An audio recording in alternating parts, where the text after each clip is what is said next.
Good evening and welcome to On the Campaign Trail. It's 26 days to Election Day. It's a crucial decision date because we know that the democratic project is in great danger. It isn't just elections as usual. In 2022, hashtag we decide, without neglecting the other basic questions, On the Campaign Trail asks how we decide and why we decide. I'm John Nery and you are on the campaign trail.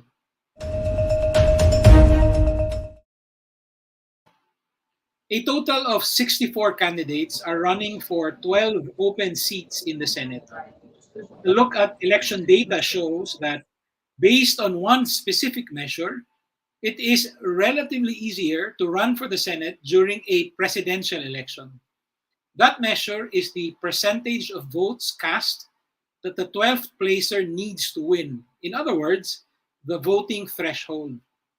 In 2001, 2007, 2013, and 2019, the average threshold was 34%, with a high of 37%.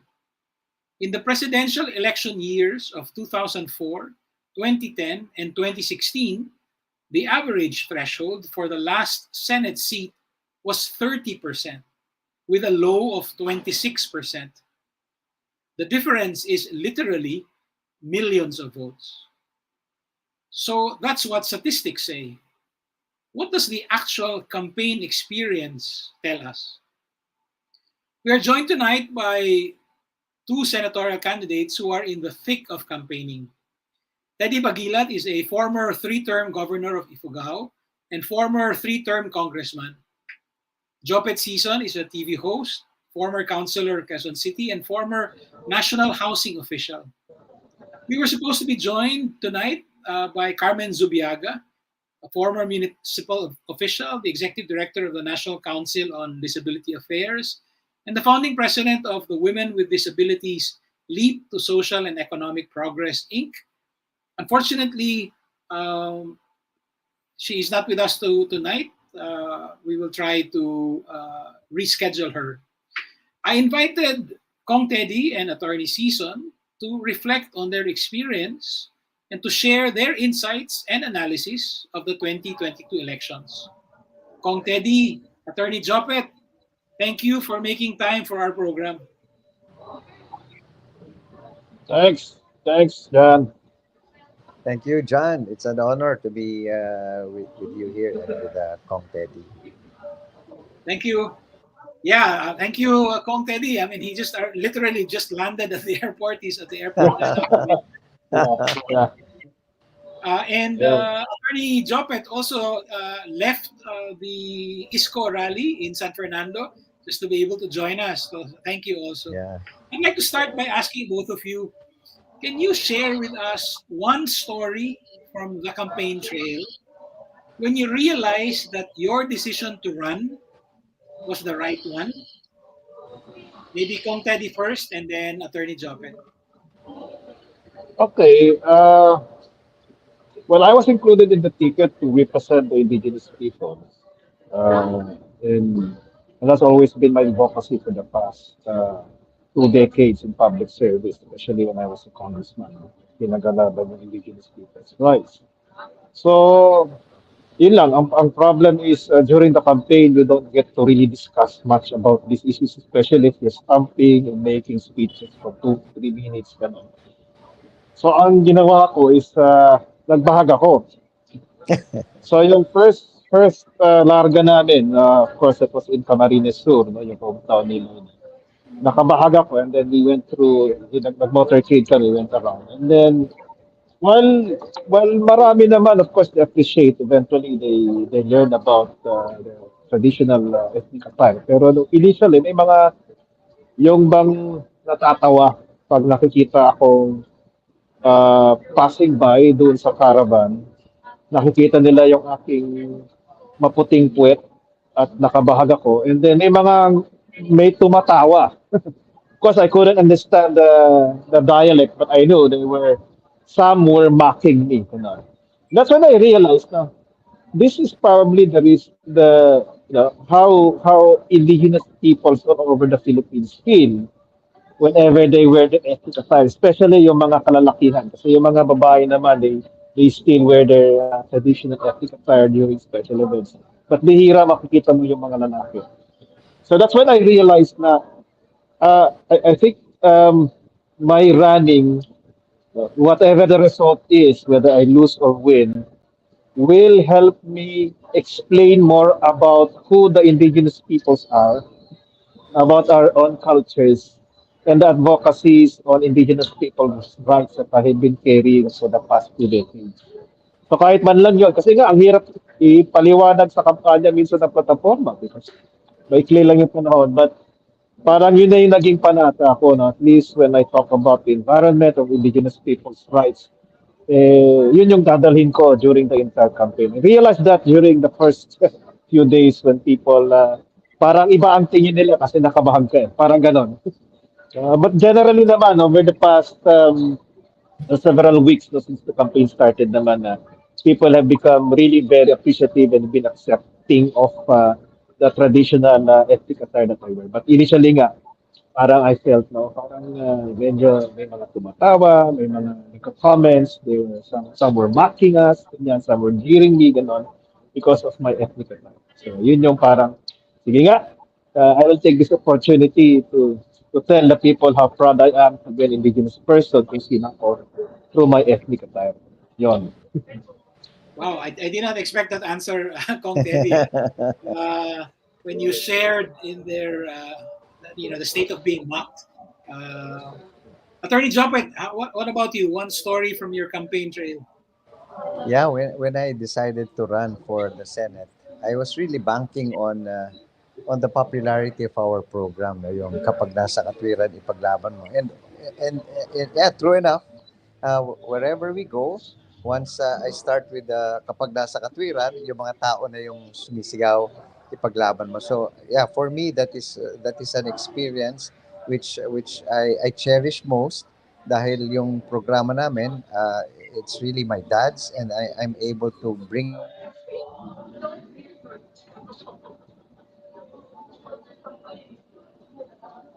Naputol yata yung connection with Attorney Jopet. Um, he's on the road like a Okay. maybe. hello Um, yeah there I'm Ayan, back bumabalik siya. okay, there. yeah It's Sorry, back. sorry. We're talking about the experience you shared with your father, not the show. And stuff. yeah the show but probably if you're asking for a specific instance during the campaign um, I could share with you our incident in the rally in Cagayan de Oro Mhm. with Naulan Isko no kayo. with huh Inulan kayo. Yes, it was really a very memorable moment for me dahil for several months we were going around with Isko. I got to know him.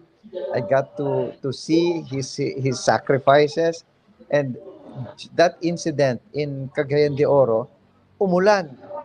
Tapos nakita na it was starting to trickle. So we were about the senatorial slate was about to start speaking but people were really there for Isko. So I mentioned to him, sabi ko, Yorme, mukhang lumalakas yung ulan. Maganda, ikaw na lang magsalita habang hindi pa malakas. But when he was uh, talking, ayan na, sobrang lakas ng buhos, but the people did not leave.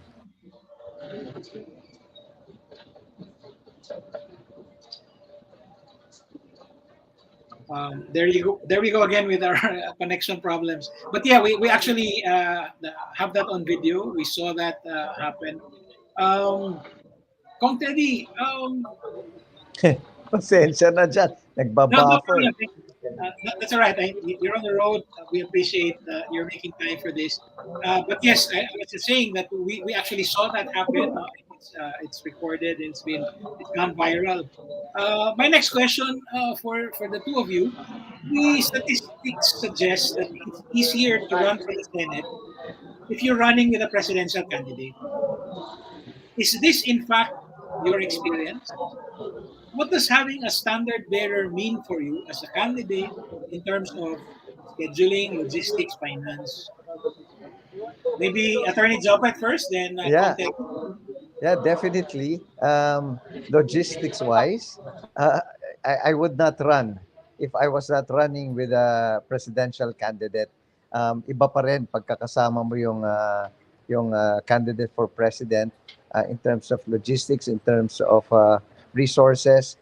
I could really say na when we go around, I just bring myself. Especially in far-flung areas, punong-puno lang ng leaflets yung bulsa ko. And then I'm able to go around. And yeah, I bank on the popularity of the program, but I really could not do that if I was not running with a presidential candidate. I'm able to avail of the resources provided us, choppers, airplane, motor vehicles waiting for us when we arrive. So we're able to maximize our resources and the time by running with the president. So I'm thankful for that. How about you, Kong Teddy? Agree. I remember si Senator Kiko Pangilinan, I think it was a couple of months before the filing of certificates of candidacy. When everything was still unsure at the time, so everything was in a flux. Sabi niya sa akin na mahirap tumakbo ng walang ulo. Because at the time, senator yung kanyang tatakbuhan. And ako naman, I've been in, more than 10 elections in the past as a local candidate. I've been a principal. Ibig sabihin, ako yung mayor, ako yung governor, or I've been in a lineup as a councilor. Kaya the principal, which is your president, provides you the anchor, but aside from the logistics, no? That he provides the direction, he provides the platform, he provides the messages that you focus or evolve your own messaging from, no? So, maganda rin talaga kung meron kang lineup, aside from the logistics. It's really also in terms of strategies, in terms of ano ba ang babanatan nyo sa scheduling, sino ba yung mga kakausapin ninyo, ano ba yung mga iba pang mga political strategies nyo. Siyempre, it helps when you have the president because she brings her own campaign team, which also is your own campaign team. So, yun ang advantage talaga. Whether it's local and national, ito talaga pag you're in a lineup compared to just being independent or doing it solo. Kong and then Attorney Jopet. Let me reverse the question. Ano? What are some of the things that you want to do but you cannot do because you're part of a lineup? You have to think of what the principal is doing. Kong Teddy? Yeah, well, sa amin kasi ang policy, the principal is the primary objective. And that, to me, that's also my goal. No? Every time I go out, I meet with my own baluarte, which is in Northern Luzon. I could have easily talk to people who were not supportive. Kasi alam naman natin, Northern Luzon, I'm part of the Solid North. Anak ako ng Cordillera, Region 1 and Region 2. But yun nga, sa akin, ang primary objective is the principal, no? Si Lenny. Ganon din in terms of scheduling. No? We'd like to visit areas where you think you might be able to get more votes, but there's a schedule given to you, and it's a big rally. It's the schedule actually of your principal, of your president. Daka sa iyo na, of course, pwede ka namang humiwalay kung gusto mo, but everybody advises us, you join your president. Kasi he brings in the crowd, no? So, eto lang, because walang schedules si Lenny this past 3 days, kaya ako nandito sa Cebu. I did my own, Cebu Bohol, no? But otherwise, everything revolves around making sure you achieve the primary objective, which is winning for your president. Secondly would be the vice president, si Kiko Pangilinan. Pangatlo na lang yung pagkapanalo ko. Yun yung objective ng aming campaign team. No? I don't know with my colleagues dun sa lineup, but that's what we talked about. Ang primary, secondary, and the tertiary objective. Pangatlo lang ako. Thank you. How about you, Attorney Jopet? Yeah, it's the same with us. The primary objective is to push for the win of the president. No? So, in fact, gusto ko sana sabihin I could not follow my schedule, no? Pero sa totoo lang, I don't adopt a schedule anymore. I just follow what the team, the ticket gives us. Sometimes they give it a day or two before, but yeah, I just follow what the team provides, and we have to adjust sometimes because ang primary objective is to give him the time to speak to the people. So kami yung pre-bout, kami yung we will be speaking before him. So sometimes we have to adjust.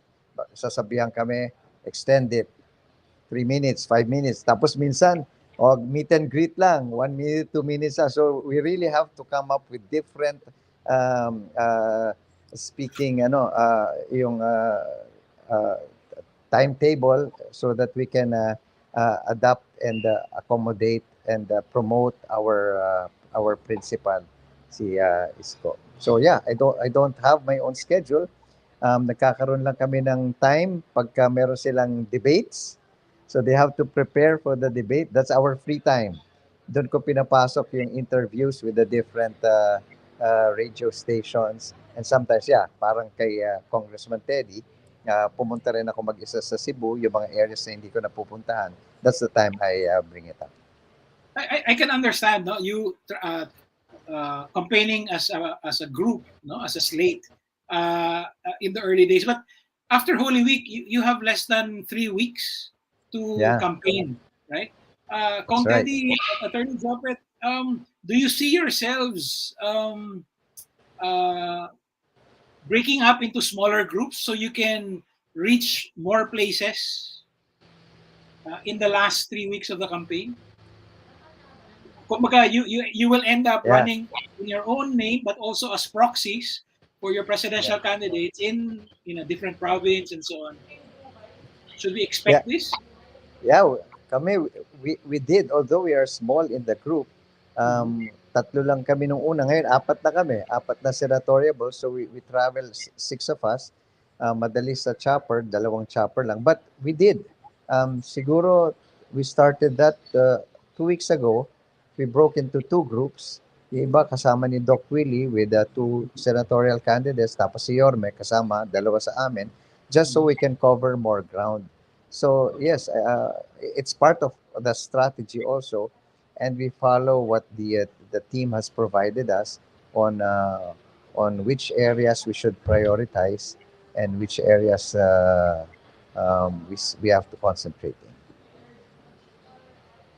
Kong Teddy, let me Yeah. tweak that question. You won all your elections in your province, in your hometown. Um, does the presidential campaign team consult you when it comes to planning sorties in the so-called solid north or northern Luzon? Yeah, yeah. I'm still the senior political officer for Cordillera in Region 2 kasi Mhm, that's where I'm very effective, as a former governor and congressman and mayor in mhm, Cordillera. Kilala ko rin kasi yung mga governors and congressmen of these two regions, no? So, yun. And I would be expecting that in the final days of the campaign, I'll probably be asked to go around Northern Luzon and mhm. try to talk to the political power brokers, aside from giving inspiration to our volunteers.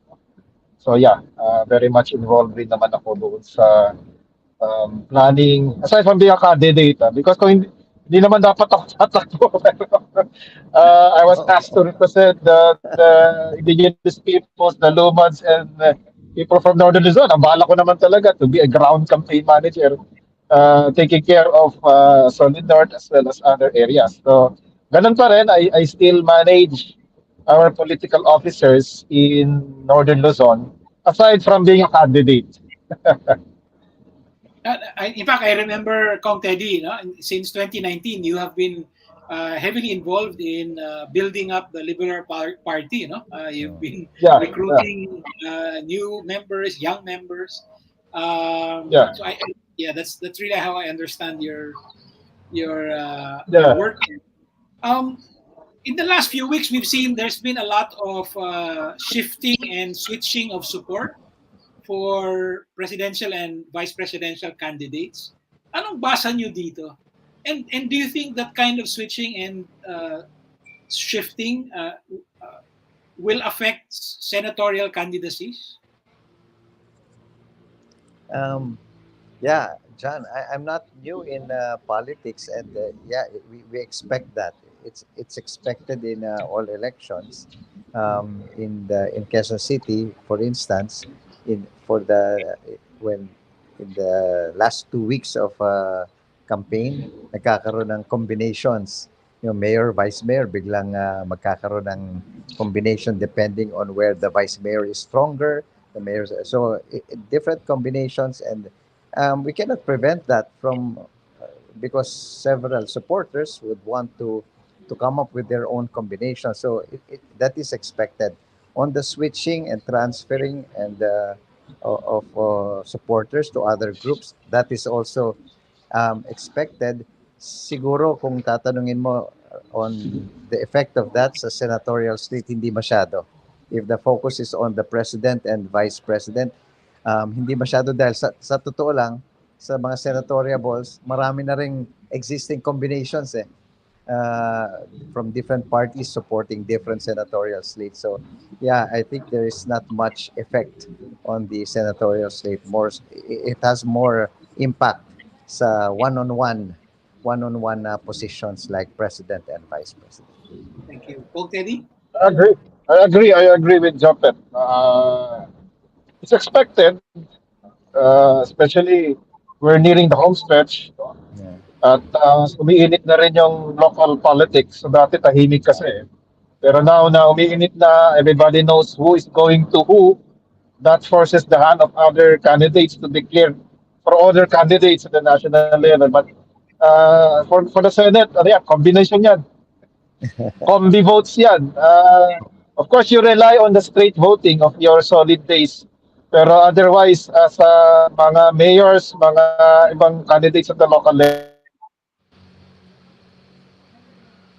Nako na Wala naman siya. naputol siya naman na naputol ko he actually got to his ride already. Oo nga. Yeah, We mobile na. yeah. Um, I'm going to ask this a similar question to Kong Teddy, but I'll start with you, Attorney Jopet. Hi, Kong Teddy. Sorry, um, I don't wanna. Well, I wanna put you on the spot. No, I'll start with Attorney Jopet. You have a very good grasp of Quezon City politics. Quezon City is one of the most vote-rich areas. Can Yeah. I ask you for your reading? I mean, how do you think ISCO will do there? Uh, Yeah, Quezon City has around 1.2 million voters, and turnout would be 850 to 900,000 probably. Well, surveys, the big companies, the big survey companies would show that it's really BBM leading in the race. But I think with the method of campaigning of Pisco, it's slowly rising, and by the time for us, we believe that the final survey is the election day results. So that is the target. We slowly go down, not only us but several groups going down to the grassroots level, conducting sorties and caravans, so that we can directly influence the voters to vote for ISCO. So I think it's slowly rising, and hopefully we will peak on election day. Thank you. Kong Teddy, in the 2016 vice presidential race, uh, Bongbong Marcos won 65 to 75% of the vote in each of the three Northern Luzon regions. Can I ask you now in 2022, what does it look like? How is it looking now for Vice President Lenny in those three regions?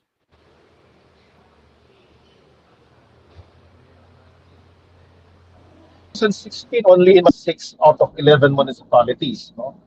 But all over Northern Luzon, it was really a blowout for Bongbong Marcos. That's understandable because we Filipinos are really very regionalistic, especially the Ilocanos. Actually, hindi naman kami Ilocano, but we speak Ilocano, so we're classified as part of the solid north. No? Ang feedback ng aming political officers this time around, dahil kilala na si Lenny. Remember, she was a newcomer in the national political arena in 2016, no? That's right. Ang kanyang pagkakakilala lang was being the wife of Secretary Jesse Robredo. So, definitely, those who really didn't know her, by default, they would go to the kababayan, who is Bongbong, no? Pero this time around, since he has been very active visiting Northern Luzon during times of calamities, she was in Cagayan, in Tuguegarao during the flooding. She was in Baguio, in Benguet during the landslides. Ganon rin sa Ifugao, meron siyang mga projects. So ang sinasabi nila, it's now easier to campaign for Lenny than it was in 2016. So we expect the numbers to improve. No? Of course, it's now more heated because presidente to eh. Noong 2016, may presidente, may vice president, no? Pero ito, parehong presidential position sa pinagalaban. So talagang, I would also expect the Marcos supporters to be very much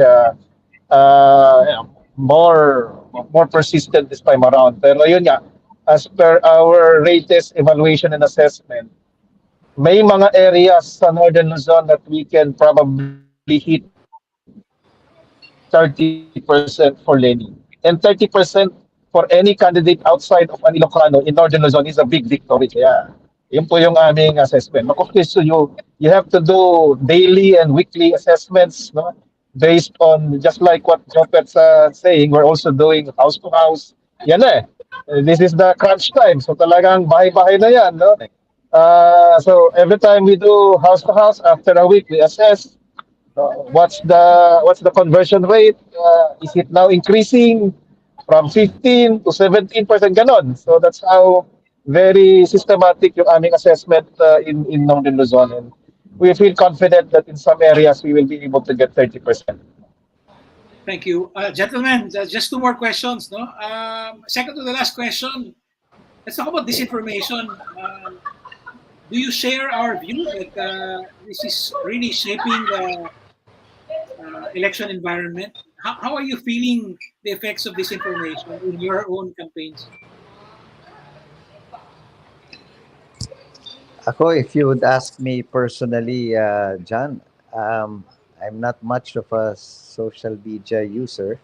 And in fact, I do not want to base my actions and decisions on social media. So I'm not really that fond of the social media. Pero I see in our group, I am running with Doc Willie Ong, Carl Balita. Matataas ang followers nila That's right. sa Facebook, 17 million followers. But then the conversion rate is not that much. And for me, I'm used to local campaigning. I just go directly to the people. I have a schedule to follow. I campaign. We go to sorties. For me, that's enough. Although, yeah, I get advice from them. So I started my own social media. I see fake news. I just set it aside and just focus on campaigning directly to the people. Thank you. Kong Teddy. Oh yeah, definitely. Fake news or disinformation is an electoral issue, no? Especially these days. The person with the least qualifications could get high ratings in the surveys because of fake news. And candidates with the best intentions, with the best qualifications, best accomplishments, no? could be vilified because of social media. That's my experience. Ako nga, I have been red tagged. Yeah. I have been accused of being corrupt, of having been imprisoned. Ang dami, ang daming lumabas sa aking experience over the past 6 years, no?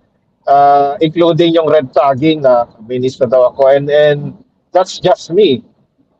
Paano pa si VP Lenny Robredo, even her family is now being subject to a lot of smear campaign, no, the children. Of course, candidates will disclaim that they have anything to do with this information. But alam naman natin, since 2016, diyan talaga naging um, tumaas yung expertise ng mga political operators in terms of using Yeah. social media to win for their candidates. Kasi dati naman, tulad ng sabi ni Jopet, campaign ka lang. Campaign, house to house, masipag ka lang sa mga Tama. rallies, and then maybe you have your TV ads, your radio ads. Pero ngayon, social media, social media, this is the game changer since 2016. Ang problem is now social media is being used to spread false information. And it works, unfortunately, for Yeah. candidates. Whether you are for the candidate or not, it works. Itong smear campaigning and false news, fake news being propagated in social media. Thank you. And my last question, no? With 3 weeks to go, what is the one event or development that we should look forward to, we should expect that may have a bearing on the outcome of the elections? Attorney Jopet? Yeah, ako, there is an event which I think would be the tipping point of our campaign, which I noticed. Itong, kung maririnig mo dyan, yung two joints. Yes.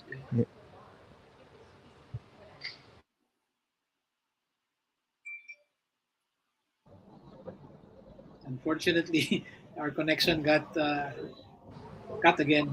Kong Teddy? Sorry, Attorney Jopet, you're back. Yeah, I'm back. Okay. So you're Yeah, done with that two points. of the two joints, hindi namin alam kung saan nanggaling. Nag-ano lang kami, nag-motorcade lang. And we saw that this is a language by the youth. And suddenly it was associated with us, with our group, with our team. And nagulat kami, wherever we go now, yun yung naging parang we feel is one event, and it's a tipping point which I think would encourage and would mobilize the youth in our favor. I think that's one incident that we expect to snowball in the future. Thank you. Kong Teddy? Game changer, mag-uusap si Yorme at saka si Lenny kung sino sa kanila. No. Well, seriously speaking, ano naman, at least from point of view of Lenny's campaign, ano naman we have been increasing our survey rankings. We have been increasing not just in terms of the sizes of our rallies. May paligsahan na So now 220,000 in Pampanga is the number to beat. Cebu is preparing for that. But aside from that, you have a lot of politicians. At tama naman yung prediction namin nila Jopet na mas marami pa ang lalantad in the coming weeks, politicians. So we'll see, no? But at least we're confident as far as we're concerned that we have the momentum. It's snowballing. And no matter what the surveys say, ang sa akin as a politician, for almost 30 years, the ultimate survey is the elections. And if you feel confident na you can bring in your votes, your bailiwick, your baluarte, your base sa election, sa precincts, na makukuha mo yun, then you're in a good place. No? So, yun yung sa tingin ko na things um, will reveal itself more in the coming weeks. So sorry, I can't have it. Let me ask one more question. One last question. Yeah. Do you think Marcos will change his mind and show up in the last debate on April 23? And do you think that will make a difference? I, I don't think he will be appearing anymore in any debates. He's Uh, confident yeah, in his numbers, but I think if with that action and that decision and probably several other issues that would come up, his numbers might go down. Thank you. Kong Teddy? yeah. Yeah, hindi na yan, Ye- hindi na yan haharap. Ano na yan? Yan na yung kanilang campaign strategy. Yeah, The more he distances himself from being scrutinized, yeah, from speaking his mind, the better it is for the campaign team. tama. Gentlemen, thank you for your time, your stories, and your insights. Thank you very much. Former Governor and for Congressman Teddy Baguilat and Attorney Jopet Sison. Thank you. Thank you, John. Thank you so Thank much. you, thank you. Ingat, ingat, ingat, Japet. Ingat, Salamat, Jan. Kong Ted. Thank you. That's it for us tonight. Join us again next Wednesday at 8 p.m. Follow us closely on the campaign trail because it isn't just elections as usual. This is John Nery. Good night.